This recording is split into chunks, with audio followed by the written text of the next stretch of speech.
Good morning, loves. Welcome back to my channel. I am your host, Kayla Nicole 999, and today I have 3 videos to make. Playing some catch up here because I didn't make a video yesterday and I didn't make a video the day before. So we left off on day 6 where we discussed toxic versus healthy communication. I just realized I have 3 videos to make today, so I only planned out 2, but we'll figure out the 3rd one.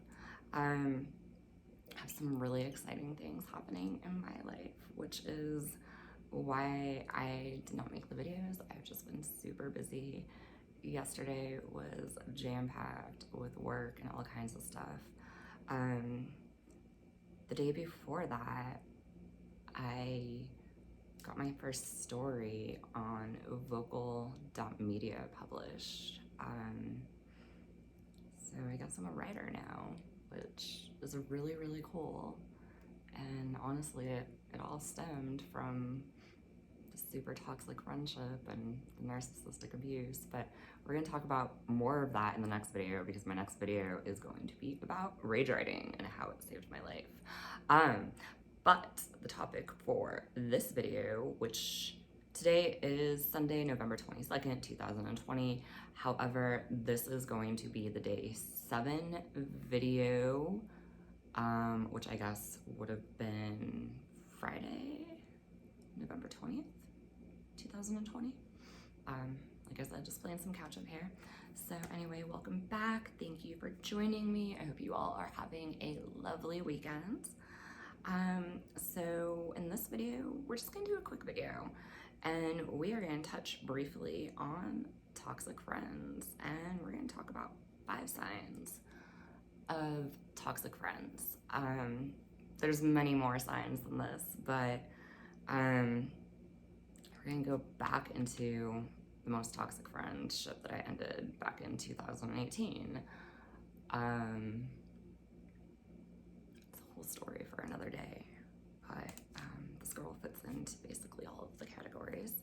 So I was gonna give her like a false name, but I don't want to try to remember it at this point. So yeah, she's gonna be nameless.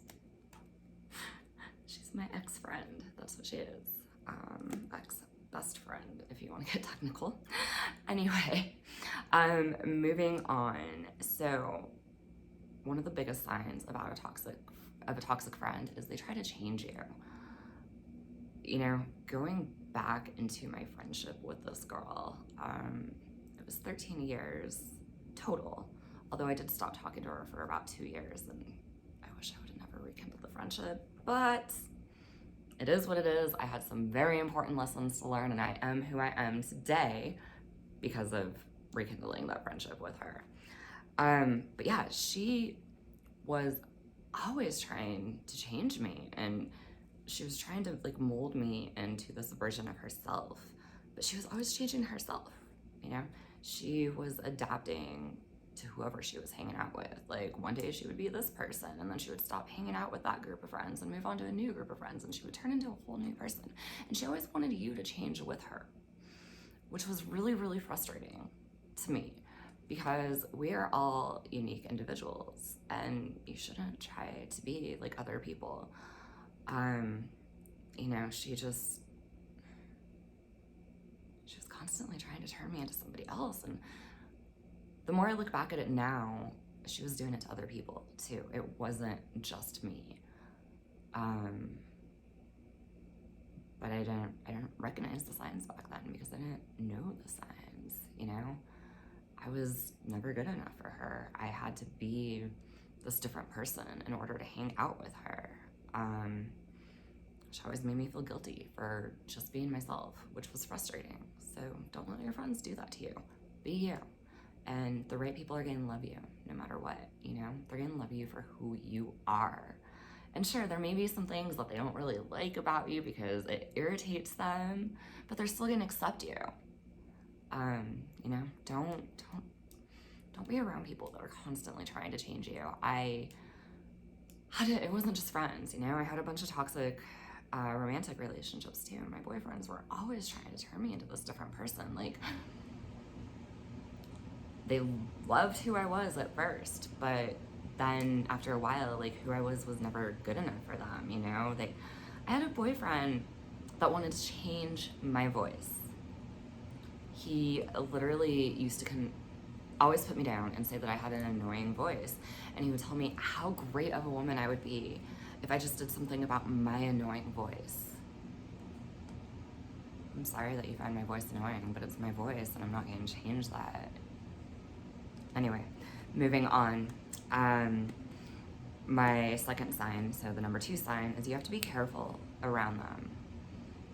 You're constantly watching what you do and you're constantly watching what you say, because the littlest thing might trigger them. And if you trigger them, there's going to be hell to pay.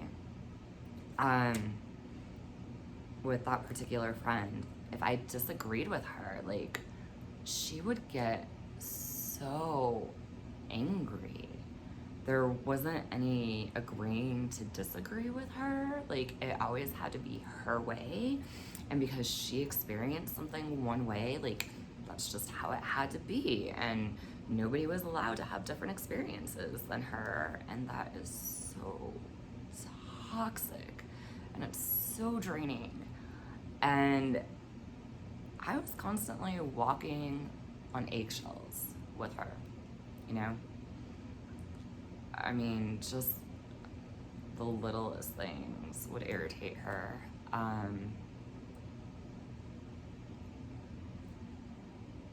She likes flying, and I'm scared of flying. And she would constantly try to, like, prove to me how flying is so great, which I understand that planes are safe and everything, but we all have fears of something, and one of my fears is being in a metal box up in the air, you know? And yeah, it's, I don't know, like, for whatever reason, because she loved flying, but I had a fear of flying, my fear of flying, and the fact that I didn't love flying irked her, which is utterly ridiculous. Like, who cares if I don't like flying, you know?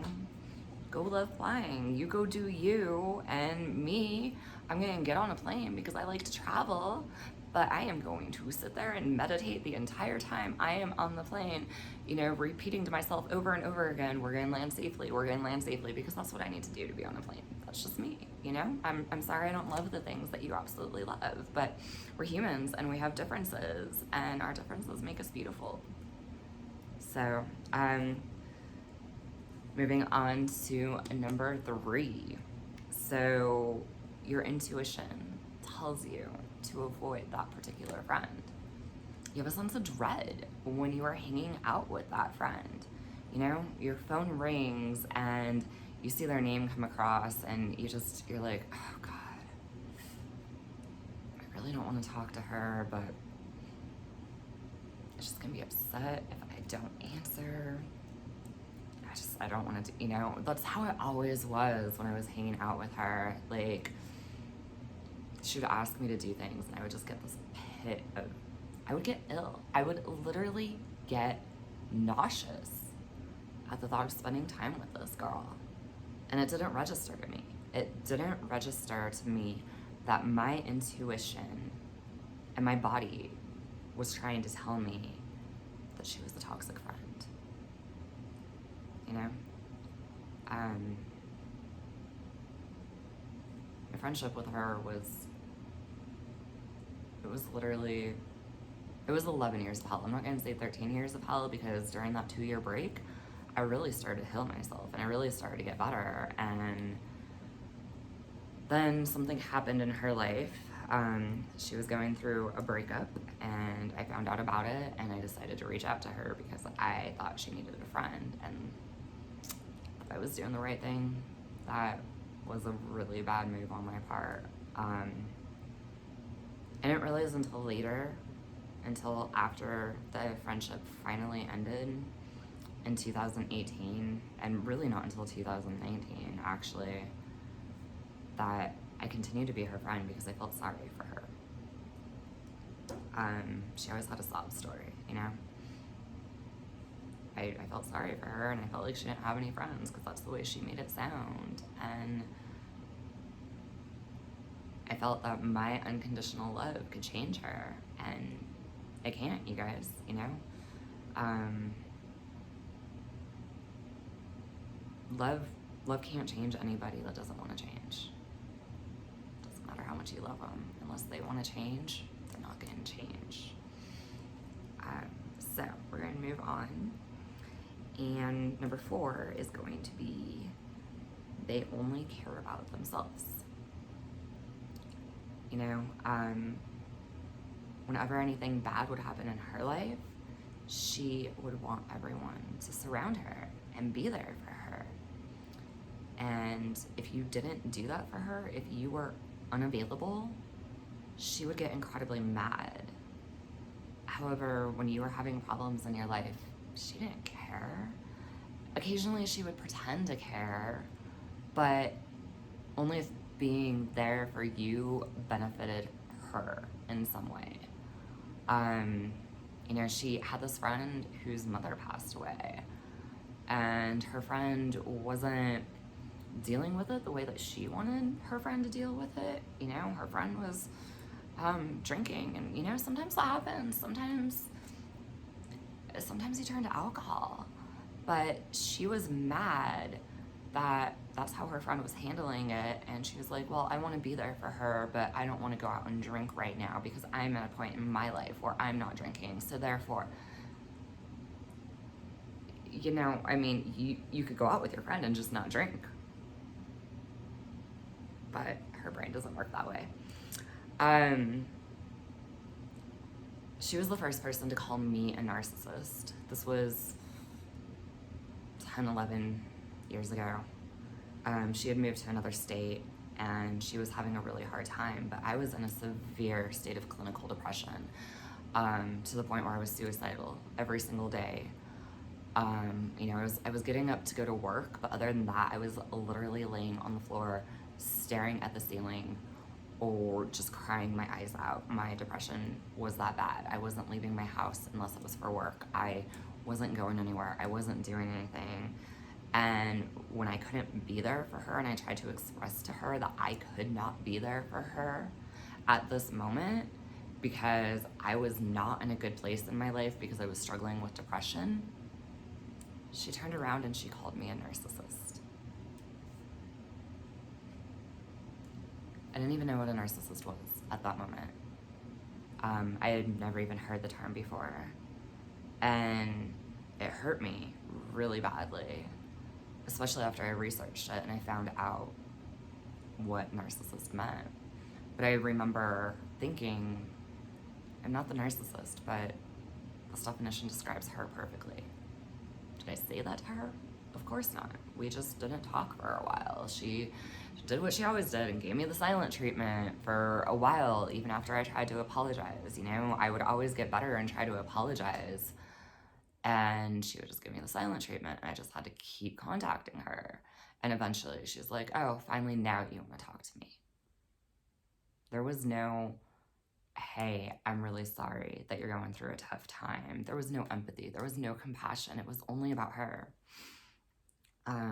And I still didn't get it back then. You know, I was a very codependent person, and because I had been raised by a narcissistic mother, and I didn't know at the time that I had been raised by a narcissistic mother, I had been conditioned to feel guilty whenever I did something that displeased another person. And instead of realizing that my needs were important and that my friend was not at all compassionate towards me and my needs and only cared about herself, I felt guilty and I felt that I was in the wrong, which I wasn't, but it took me a really long time to realize that.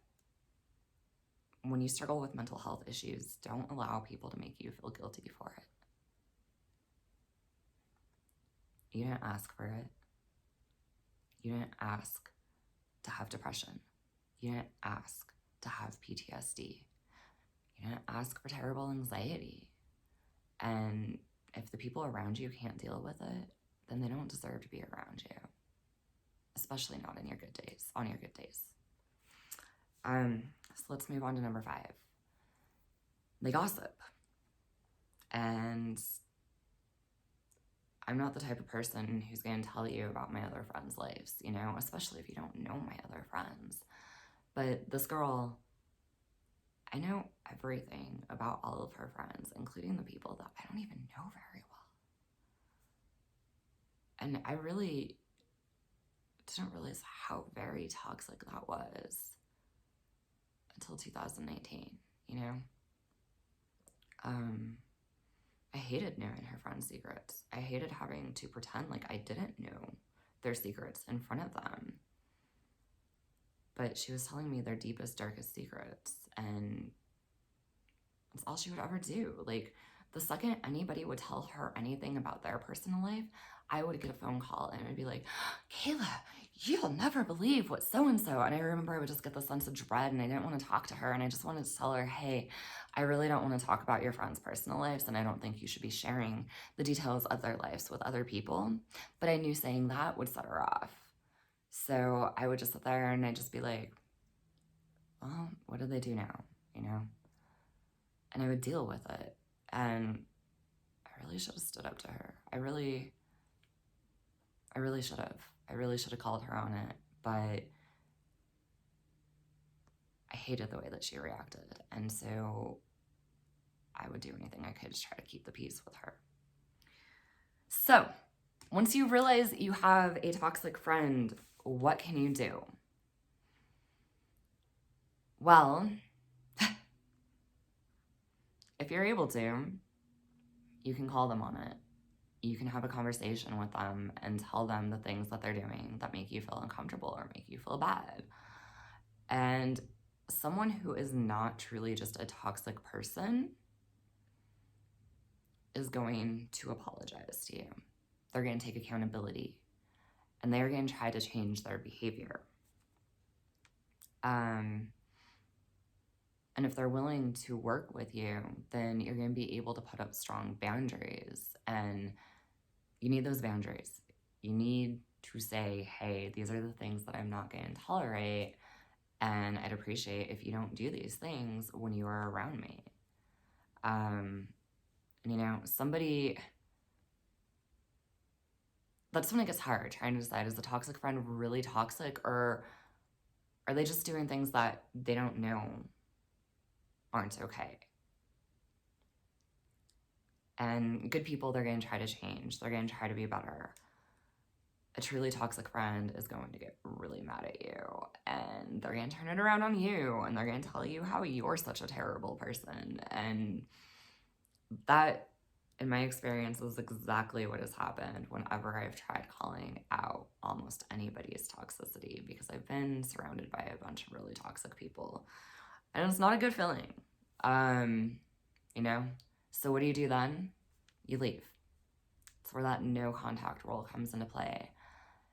And it's hard, you know? Some of them, they're going to try to drag you back in. Some of them may even threaten, you know, to hurt themselves, to keep you around. Don't stay because they threaten to hurt themselves. It's another very toxic behavior. If they really truly feel that they are going to hurt themselves, then they need to get professional help. It's not your responsibility to stay so that they won't hurt themselves. And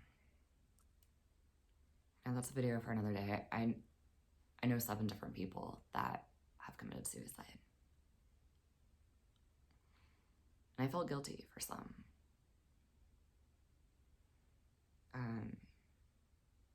They didn't threaten to hurt themselves if I didn't, you know, stay in the relationship with them. Only one told me that they were going to hurt themselves. But the relationship had already ended. And it was a really tough thing for me to do, but this was another very toxic boyfriend that I had been with. And I literally had to tell him, he sent me a text, and this was 10 years after we had broken up, and he said, I love you, I'm going to kill myself. And it was the hardest thing in the world for me to do, but I had to text him back, and I had to say, I don't love you like that anymore. Please don't hurt yourself. You really need to get some help. And he didn't respond. And as much as I wanted to check on him, I knew that I couldn't because I couldn't be pulled back into his toxicity.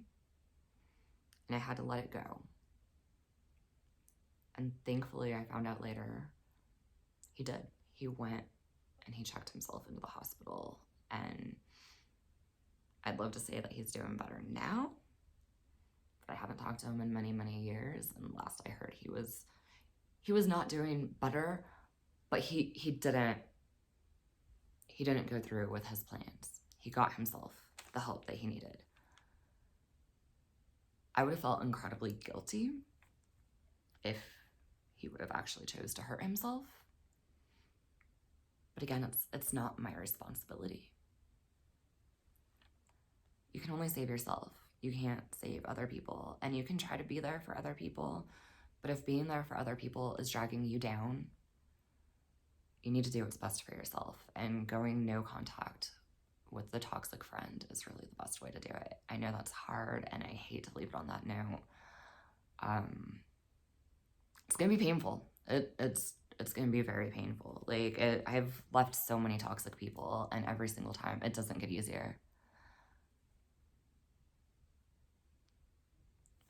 But it's always been the best choice. So, with that, I'm going to leave you on that. If you have a toxic friend, please do what's best for you. Put up those strong boundaries. Suggest that they go get some psychological help because they desperately need a therapist. They may need medications. I don't know what they need. It really depends on what's going on. But don't keep allowing them to drag you down with them. You gotta do what's best for you, and it's not selfish to do what's best for you. Don't let them suck the life out of you. I can guarantee that when you start ending those toxic friendships, and once you start to heal, you're gonna be surrounded by some amazing people that truly love you and that are truly there for you. And you're going to find out what it's like to really be loved and to be in a loving, healthy relationship, whether that be romantic or platonic. Things are going to get better when you leave those toxic people behind. All right, guys, that's enough for this video. Like I said, I still have 2 other videos to make, and I have a lot of stuff on my to-do list. If you like this video, please be sure to give me that thumbs up. If you didn't, give me a thumbs down. Chat with me in the comments, you guys. I want to hear your experiences. I want to hear what you liked about the video, what you didn't like. If you have anything at all to say, please, go ahead and drop me a comment. I will get back to you eventually. And if you want to stay connected with me, please be sure to hit that subscribe button. I am going to link to 2 other videos, but I haven't thought as to which ones those are yet. I'm going to see what I find. And other than that, loves, I hope you have a wonderful day and just continue healing. You guys, it gets better. It really does. All right, bye. Thanks again for joining me.